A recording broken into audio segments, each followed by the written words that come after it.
floodlights, searching for ocean floor, propellium deposit and things like that, and then you have to build a floating oil rig kind of thing out in the middle of the ocean to get that resource. I mean, that sounds really awesome to me.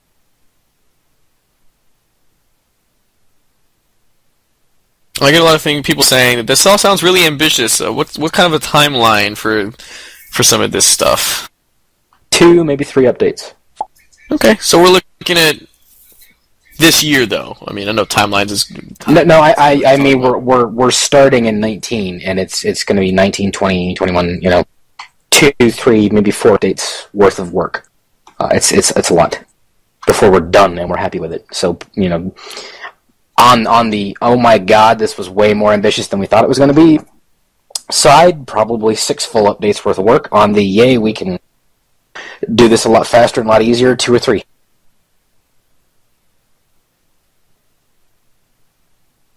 Because we... Awesome. From a standpoint, that sounds awesome. You know me, I'm a Navy guy, so... Well, yeah. What does everybody else think? I don't know, everybody, if you think that floating bases, oil rigs, and boats is something you'd like to see, make your opinion known in Test General Jabber or in the Goon Jabber. Or on the Twitch. Tell me, I'm still on the Twitch. Well, link me the Twitch on Skype, would you? I think it's your Twitch, isn't it? Kerbal SP, that's what I'm on. Oh, is it? Oh, okay. Well, crap.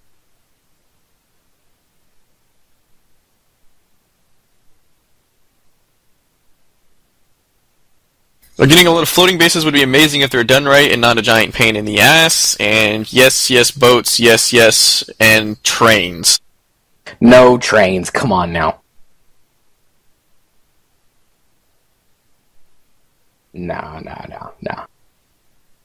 Yeah. The answer is a general yes to the floating and the water stuff. I think a lot of people are looking forward to doing stuff out in oceans. There is a guy who managed to build a floating base. I don't know if you saw that on the forums. It's pretty amazing. Yes, it was awesome. And he did a video of how he, landed like all 7 parts of it at the same time in the same area, and I'm like, wow. You guys just blow us away with the stuff you do with our game. We're like, oh, wow, okay, we didn't know they could do that. So are there any features that you or the dev team would love to implement, but just working on, don't have the time, or don't know how to do?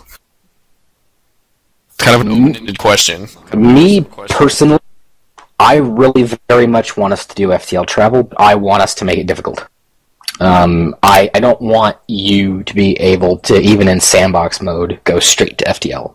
I want FTL and interstellar travel to be the ultimate gameplay mode of KSP. And that's just me. And, I have my own ideas of how we could do FTL, but I'm not a dev. You could call me a community developer, sure, and I'm on the dev team, but, I don't actively work on the game. Now, the guys do listen when I come up with ideas, and I talk to them, and they don't have to, but they do, because they're all my friends, and I love the people I work with. And, I have an idea that, if we could do two-body or Lagrangian stuff, and we could fake it, that, I think we should make you guys take some sort of sensor and hunt down gravitational anomalies where you can build gates and have to have nav beacons and, build stuff out in space, so that, you actually have a lot invested in your FTL travel, rather than just giving you a warp drive. I would like to you actively have to build some sort of Stargate thing in orbit of Kerbin and actually have to go through it to get slung-shot to a nav beacon somewhere in another solar system or things like that. And the only reason that nav beacon is there is because you sent a unmanned robotic or a manned mission there, and it sublighted its way all the way over there, and you had to wait, years for it to show up. But, that's... A lot of that stuff is, you're probably not going to see any of that till literally, close to the end of the year if we start working on it. That's what I want. As far as what the other guys want to do, I know Chad is C7 is very happy to start working on rovers. And we want to do Morse plane stuff later on down the road, too. I know that Harvester is very much working on some systems like in-flight vessel editing and cross-editor import and stuff like that, or the next many months, that he's very, very happy to start working on, because he feels it'll close a lot of gameplay loops and give you guys even more functionality to do even more cool stuff. Like actively having a Kerbal place a part on a ship in orbit, so that you could even see little work bees a la Star Trek, where you've got a crew of guys actively building a ship in orbit by holding the ships and welding them into place and stuff like that. Whether that happens that way, probably not. It's a pipe dreams and like, but I think right now the team's just happy to be doing what we're doing, really. I mean, we love everything that we're doing, so it's kind of really hard to pinpoint what the most beloved things that we'd like to do that we may or may not have the time to do. Yeah. Are there any plans to let us change command modules on a ship in the VAB without deleting the entire ship and starting over? Like the main command module?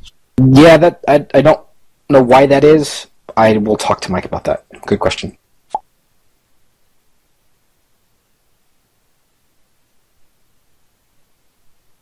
Okay, are there going to be any environmental hazards going to be implemented to require you to have special gear for doing it? You said that Eve's oceans may have some kind of nuclear element to them.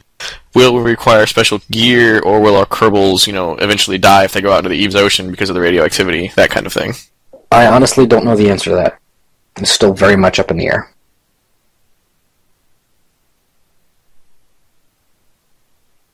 Okay.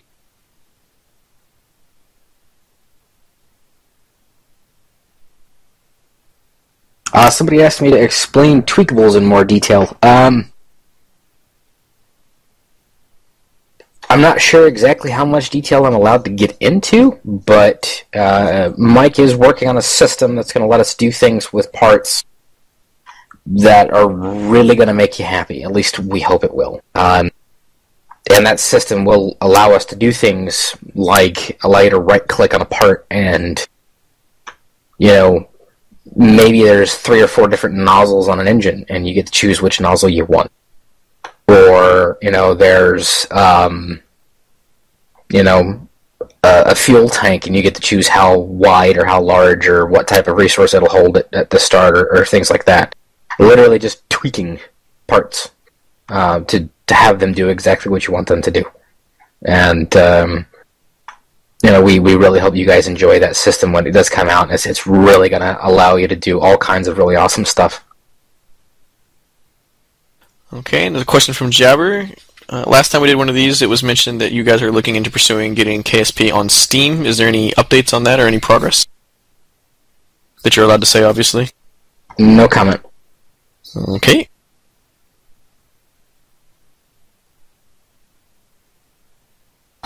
Question from Jabber. With the eventual ability to recycle used ship parts, will there be any new features that will make it possible to recover jettisoned booster rockets and fuel tanks that either get stuck in orbit or parachute down to Kerbin? We've talked about that. We have. But that's about it. The specific question was the recovery from space. No, I meant the dev team. Okay, yeah. Yeah, we've talked about recovery and things like that. So we'll just have to wait and see what happens. So it's a thing, but we don't know when it's going to be a thing quite yet. Exactly. It's a thing that we've talked about, but we don't know if it's ever going to actively become a thing or when. As extraordinarily vague as that is. Okay. This one's kind of getting into the realm of back-end. We already know the trick of changing the file name of a rocket, or the file location of a rocket, I should say, to make it spawn on the runway instead of the launch pad, which is kind of not native to the game, but doable. In order to avoid the launch tower for large rockets, is there any plans to allow us to modify the launch tower itself, or just click a box that allows us to remove the launch tower from the game? I wish I could show you guys some of the new building assets that we're working on, because we don't like the launch tower either, and it's going away. Eventually. That makes me really happy. Yeah, it's just going to go away. It'll just be pads, basically. So, as far as I know, I could be wrong, but the last time we talked about it, I know we were working on some new assets, and nobody really liked the launch tower, and we just decided we were going to get rid of it and do, pads and the like. So, we'll wait and see what happens, though. Is there any chance for adding more fluff parts for space stations, such as actual hab rings, things of that nature, just to add to our... Currently, the stations are kind of just very, very, very practical, not a lot of fluff. Is there any plans on adding things that we can just tack on our station just for funsies kind of thing. Nova Salisco is going to be working on some generalized construction parts, and he is also going to be working on some more space station parts, both practical, like a service module that will have RCS fuel, generate electricity, things like that, and other fluffy type things related to like an inflatable habitation module. But there's other systems that have to be put into the game first before we get to actually use those parts. So just wait, because we do realize that, space stations are lacking. And that's saying something, considering you guys have built about 5,000 completely different space stations. But, we know that there's a lot more stuff that we could do. And just wait, because we're going to do more. Okay. Is there any plans to allow native support for moving something? So, say we make, a space plane for Leahy in the spaceplane hangar. Can we then import that to the VAB and then just tack it onto the top of a already made rocket? Because right now you really can't merge two vehicles together like that, so you kind of have to design your payload and your launch vehicle all in one go. Oh yeah, cross editor import and payloads and things like that. Cross editor import. I don't know when that's going to come, and payload stuff, I don't know when that's going to come. It's not going to be within the next 2 or 3 updates, I can tell you that. Well, it may or may not be. I don't really know yet. I can tell you for a fact it's not going to be 19 and 20. Well, for now, I can tell you for a fact it's not going to be 19 and 20. Things are very much subject to change with us. So, but it's definitely on the roadmap. Yes, we need to do that. We need to work on it. But we've got some other stuff that we want to do first. Because we know that that's something you guys want. So we're going to try our best to give it to you. And somebody said this in Mumble, but yes, there is a mod out there. Payloader mod works for that, but the question was for native support. I think I'm out of questions. Unless I missed one somewhere.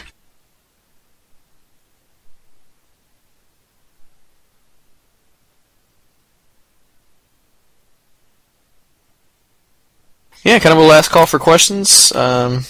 There is a question, Damon. Is there anything that you would like to say to us, the community, since this is going to get plastered all over the place? To be entirely honest, I can really say without a shadow of doubt that we have one of the best communities on the internet. You guys are enthusiastic, you're helpful, mature, and just all those really awesome things. We love watching the videos and the live streams and seeing the pictures and just seeing what you guys are doing with our game that we never thought was going to get where it is to begin with. Because the Harvester, when he made this game, didn't think anybody was going to like it. Hey, no one's going to like such a niche space game. Who's going to like that, Because people are too busy with Call of Duty 24, They'd rather have Call of Duty 24 than a game like KSP or, what have you. But, we have one of the most well-behaved and one of the best communities on the internet. And that extends to the KSP subreddit, to our Facebook, to the forums, to our Twitch guys, to our YouTubers.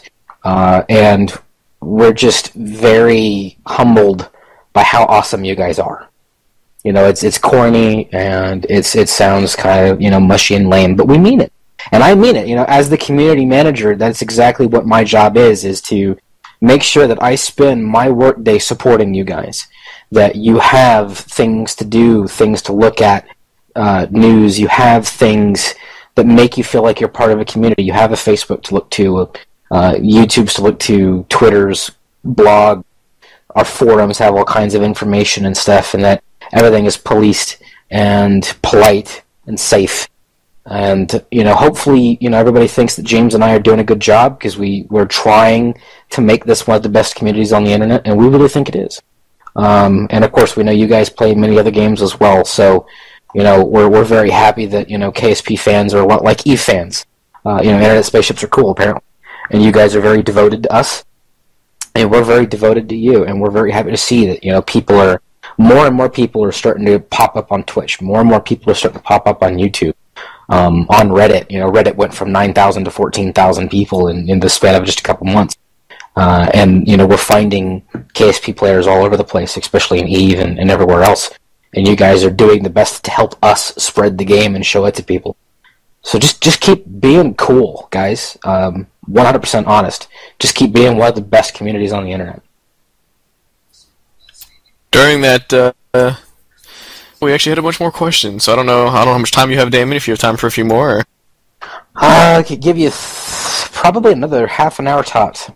Okay. In career mode, will there be specific missions to complete, or will it just be that you have finite resources? That's interesting, because I have been given permission to talk about that. We are actually working on our research and development and achievement system right now. And our research and development is actually going to be based off of achievement system. Now, the guys just kind of gave me some vague idea about this. I've seen some of the designs for our trees and our systems, but they were scrapped. They're going to be remade. So, the current systems that I've seen is not what we're going to end up doing. But apparently, for career mode, whatever you're actively doing is going to drive both public interest in the greater Kerbal kind in your space program, and drive what research and development opportunities you have by you discovering things by simply doing them. That's as far as I've been told by the dev team. They've really not gone into detail. It's something that's going to have several weeks worth of work done to it before we have anything really concrete. But I can tell you guys, you're going to love the achievement system, because the achievement system is an actual achievement system, not, hey, you got an achievement for turning the game on, because anybody can do that. Our achievement system is going to be based around, hey, you made it to the moon for the first time ever. Congrats, that's an achievement. Now maybe there's some new research opportunities because you got there. Things like that is what we kind of want to do. We want to make research and development and achievements very tangible, very much connected with one another. Achievements are going to stay in sandbox mode, of course, but they're not going to directly reflect R&D, because there is no R&D in sandbox mode. Everything's just going to be unlocked. But with career mode, that's pretty much what we want to do, and I think it's going to be amazing. It sounds amazing, honestly. Question from the Twitch stream: will Kerbals ever be injured by falls, impacts, instead of just outright dying? So then you have a mission degradation where the Kerbal is still alive but unable to perform certain tasks, such as manning a ship on his own. Yeah, that's a really good question. I don't know the answer to, and I will make it my mission to talk to the devs about that, because I like that idea. We actually just kind of, within 17 and 18, found out that, hey, we can actually have an interstage of parts between the part being alive and the part being dead, so we can have a broken part as well. So, seeing as how Kerbals are treated just like parts, we might be able to do something like that, where they might be injured. And that might definitely have an impact on the skills and their performance with their skills if they're injured or they've suffered too much G-stress or things like that. I'm assuming that's what he's asking. And if that is, then that's really quite awesome, and I will talk to the devs tomorrow about that. Good job. Okay, I think besides the obvious, when are you actually going to come invade us and test? It's not Kerbal related.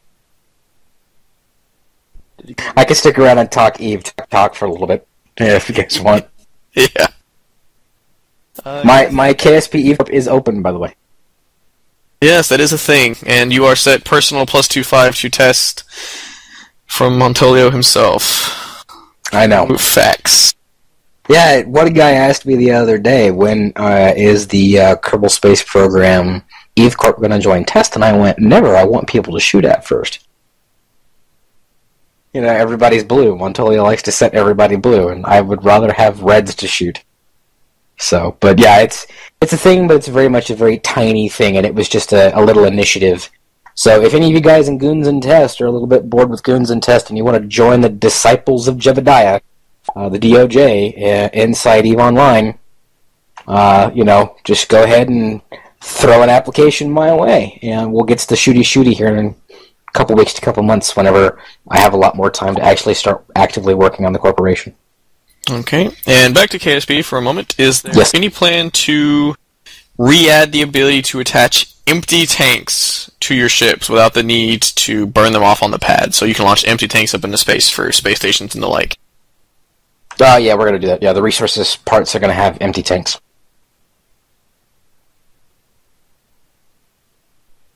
Yes, Nexy, disciples of Jebediah. If you're a real Kerbal Space Program fan, you would know why.